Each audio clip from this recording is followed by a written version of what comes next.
Tonight, your taxes on the verge of sweeping changes. Republicans reach a deal on pushing through their plan, and we have details on what's in it and tips from tax experts who say the time for you to act is now.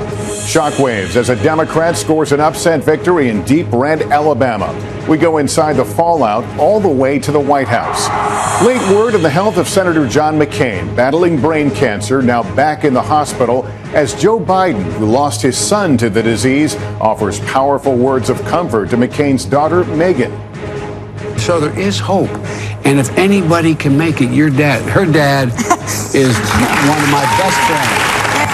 Explosive text messages revealed what two FBI officials who worked on the Russia investigation told each other about then candidate Trump. And 12 days till Christmas, but did you know even bigger shopping deals are still out there? The secret is knowing precisely when to buy. This is NBC Nightly News with Lester Holt. Good evening. With the new year rapidly approaching, tonight we're finally getting some specifics of what the Republican tax overhaul will look like. House and Senate Republicans reaching a deal in principle that could land a bill on the president's desk soon. Details revealed today include the fate of state and local tax deductions and other popular write-offs. Today, President Trump was selling the plan, even as he tried to shrug off yesterday's loss of a Republican Senate seat in Alabama. More on that election and its impact in just a few moments. But first, NBC's Peter Alexander on big tax changes coming.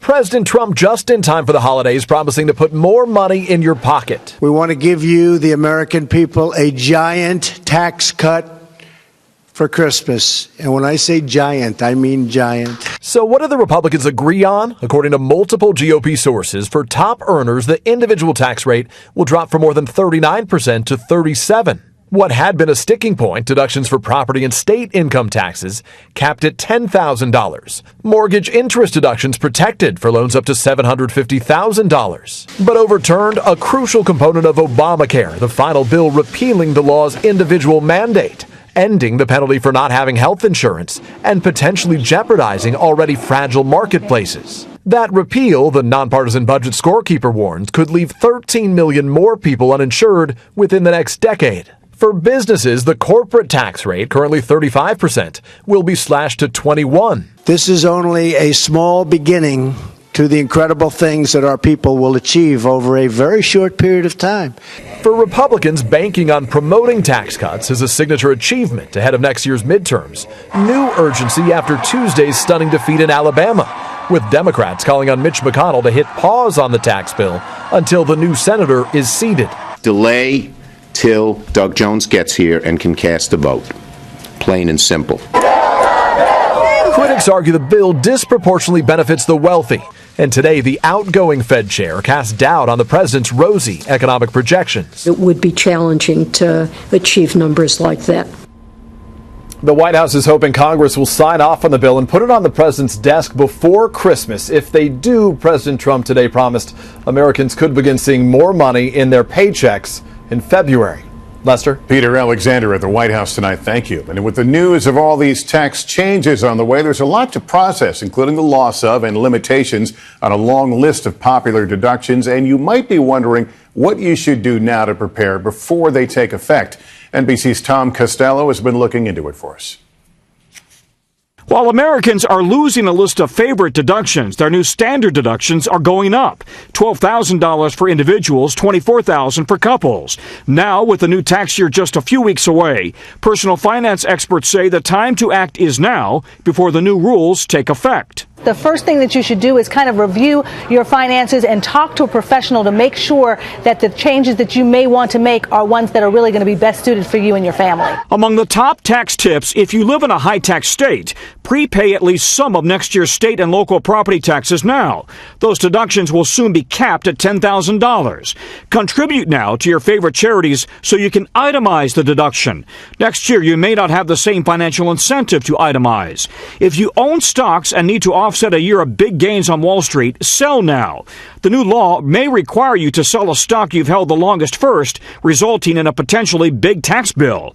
Pay off your student and home equity loans. You may not be able to deduct your interest in the new tax year. And if you're shopping for a new car, buy it now if you're living in a state without income taxes and hope to deduct the sales tax. Most middle-class Americans probably won't feel a significant difference unless they are in high-tax states where they will no longer get the deduction for state and local income taxes. One more item. If you have expenses for job hunting, business travel, or tax preparation, pay them now as well. Those deductions could also go away in the new tax year. Tom Costello, NBC News, Washington. One more note of economic news. The Federal Reserve today raised its benchmark interest rate a quarter point, the third rate hike this year. The cost of borrowing still on the low end range of 1.25% to 1.5%. And on Wall Street, another record day, the Dow finishing up about 80 points, closing at 24,585. Now to the shocker in Alabama. Democrat Doug Jones winning the special Senate election, upsetting Republican Roy Moore, who was dogged by allegations of sexual misconduct with teenage girls. Moore's loss is a big blow to President Trump, who went all in by endorsing the controversial candidate. And it could spell trouble for the GOP in 2018 and beyond. We have it all covered, starting with NBC's Gabe Gutierrez. Gabe, good evening. Lester, good evening. Doug Jones says he got a gracious call from President Trump, who invited him to the White House. Still, Roy Moore has not conceded, even though election officials say any recount is highly unlikely.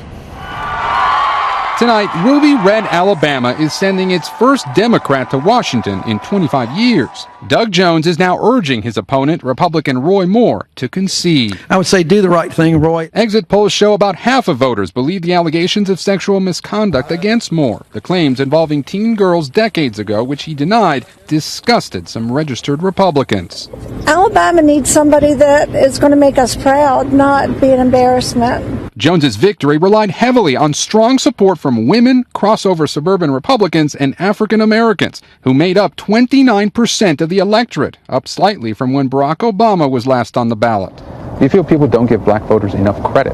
I think a lot of times we're looked at as, oh, they'll just vote Democrat anyway. T. Marie King is a community activist in Birmingham. I think people stood up and said, you know, we don't agree with that, and we stood up in numbers. Turnout surged in the state's so-called Black Belt. And I was arrested about right along in here. In historic Selma, Annie Pearl Avery walks the Edmund Pettus Bridge, much like she did more than a half-century ago on Bloody Sunday. It frightened me to think that it was a possibility we might have someone like that in there as a senator. She remembers the Birmingham church bombing in 1963 and thanks Doug Jones for prosecuting the KKK members responsible. This was what the fruits of my work had done for years, you know, all the years, my years working in civil rights. A remarkable upset, still sinking in. Gabe Gutierrez, NBC News, Birmingham, Alabama. This is Kristen Welker at the White House after a stunning rebuke. Tonight, President Trump trying to downplay the impact of Roy Moore's loss, the candidate he supported. How could that loss affect your agenda going forward? I don't think it's going to affect it. Still, it's a huge embarrassment for the president. After backing Moore's opponent in the Republican primary, Mr. Trump supported Moore in the general election, in part after his former chief strategist, Steve Bannon, convinced him to do so. Get out and vote for Roy Moore.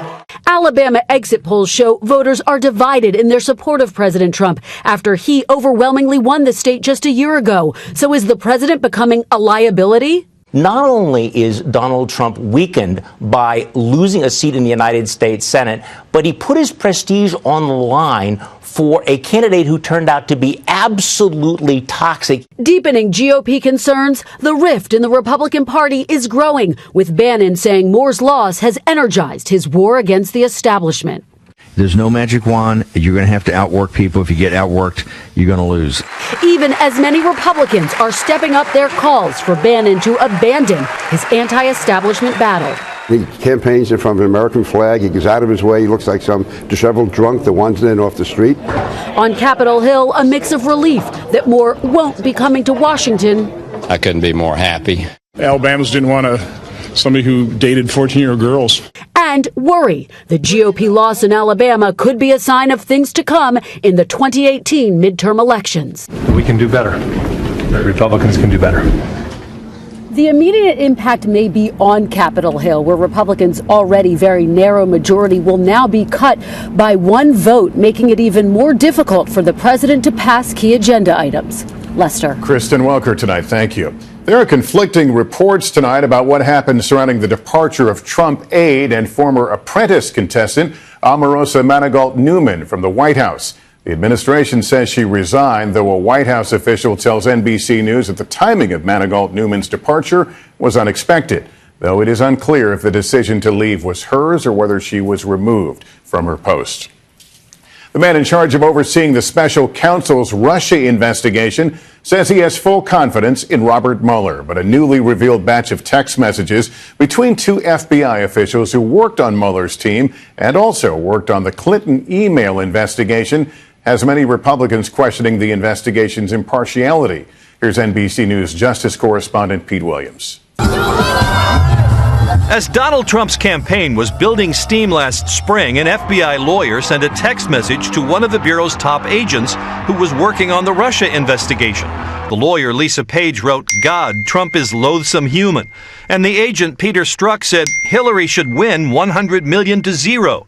A few months later, she texted, "Maybe you're meant to stay where you are because you're meant to protect the country from that menace." They frequently called Mr. Trump an idiot. When Clinton won the primary, he wrote, "About damn time." And when it appeared Trump won the election, Strzok texted, "OMG, this is expletive terrifying." Until July, Strzok was part of Robert Mueller's special counsel investigation. He was dismissed from the team when Mueller found out about those texts. Rod Rosenstein, the Deputy Attorney General who oversees Mueller's team, was hammered today by House Republicans. They say the texts show that Mueller's investigation of the Trump campaign is biased. This is not just political opinions. This is disgusting, unaccountable bias, and there's no way that could not affect a person's work. And I'm here to tell you, Mr. Rosenstein, I think the public trust in this whole thing is gone. But Rosenstein says he and Mueller are determined to make sure that despite anyone's personal views, the investigation is impartial. That we will ensure that no bias is reflected in any of the actions taken by the special counsel or in any matter within the jurisdiction of the Department of Justice. Rosenstein says he's fully confident in how Robert Mueller is doing his job and that no one, including President Trump, has ever urged him to fire Mueller. Lester? All right, Pete Williams, thank you. There's late word Senator John McCain is back in the hospital tonight being treated for what his office calls normal side effects of his ongoing cancer therapy. As McCain's battle continues, longtime friend Joe Biden appeared on The View today, co-hosted by the senator's daughter, Meghan McCain, the two sharing a very emotional moment over the impact cancer has had on both their families. NBC's Hallie Jackson has more. On a critical week for Congress, at the Capitol, a noticeable absence. Mr. McCain. Senator John McCain at Walter Reed Medical Center in treatment for brain cancer. His office emphasizing tonight he looks forward to returning to work as soon as possible.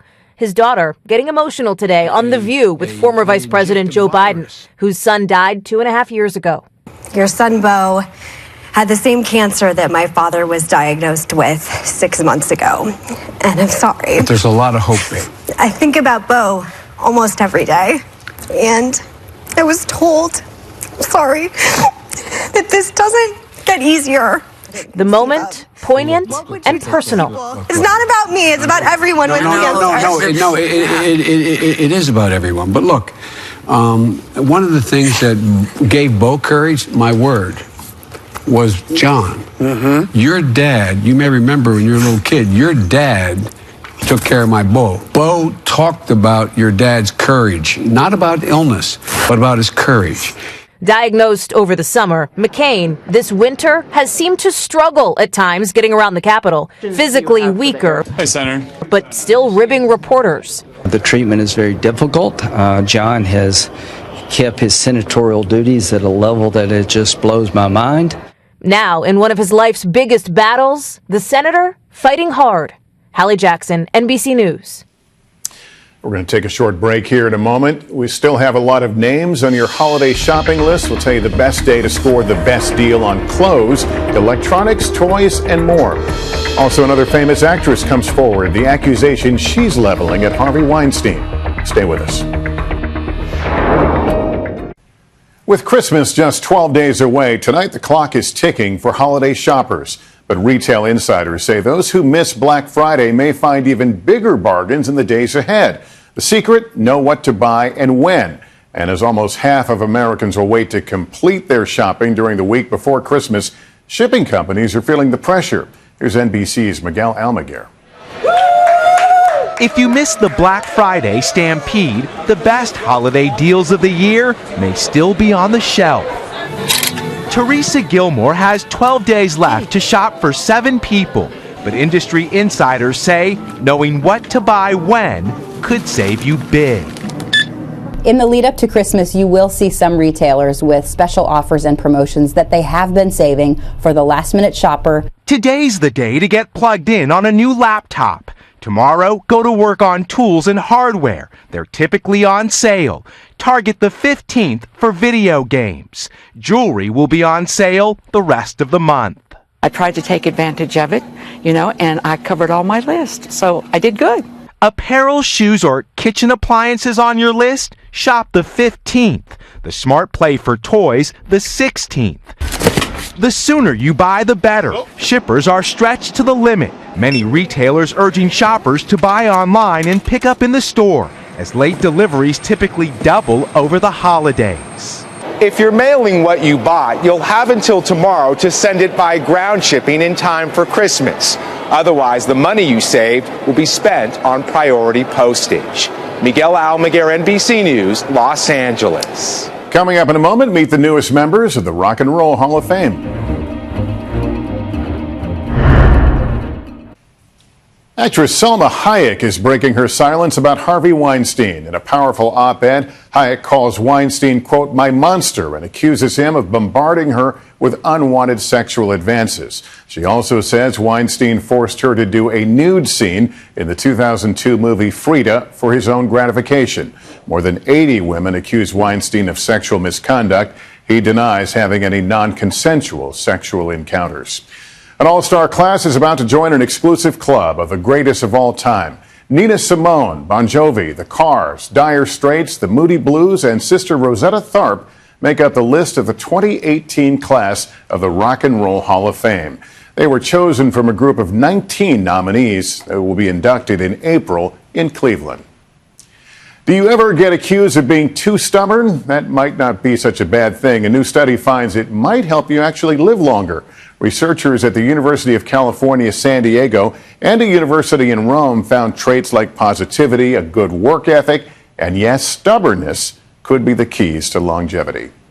When we come back, the real-life Charlie Brown Christmas tree and the girl who knew all it needed was a little love. Oh, okay. We had a pretty great. Finally, it's something right out of the classic Charlie Brown Christmas special. It may not be the most traditional Christmas tree you'll ever see, but thanks to the girl who saved it, it's becoming a lasting tribute to the spirit of the season. Here's Joe Fryer.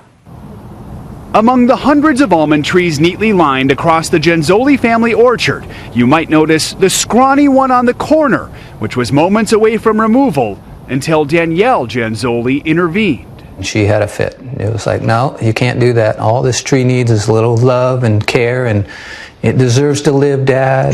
Danielle called it her Charlie Brown tree. I never thought it was such a bad little tree. Like the one in A Charlie Brown Christmas, the TV special, and book. Maybe it just needs a little love. Touching words for Danielle's mom, Kimber. Because that's what she said about her tree. You see, 12 years ago, at the age of 16, Danielle was in a car accident and died. They just took our hearts away. Understandably, her parents weren't in the Christmas spirit until someone hung an ornament on that tree, a simple idea that grew into a Christmas tradition. I wonder who brought this. Now, every year, the community covers the tree in ornaments and lights. That's a new one. It's Danielle's Charlie Brown tree, but it's also a community tree. It's even decorated for Valentine's, St. Patrick's Day, and Halloween. But this time of year means the most. 2, 1, go! They always light the tree on Danielle's December birthday. What color is this one? A scrawny tree with surprising strength. Most of us may not have seen it. Thank goodness Danielle did.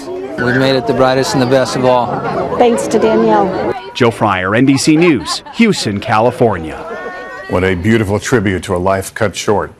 We appreciate you spending part of your evening with us. That is Nightly News for this Wednesday night. I'm Lester Holt. For all of us at NBC News, thank you for watching and good night.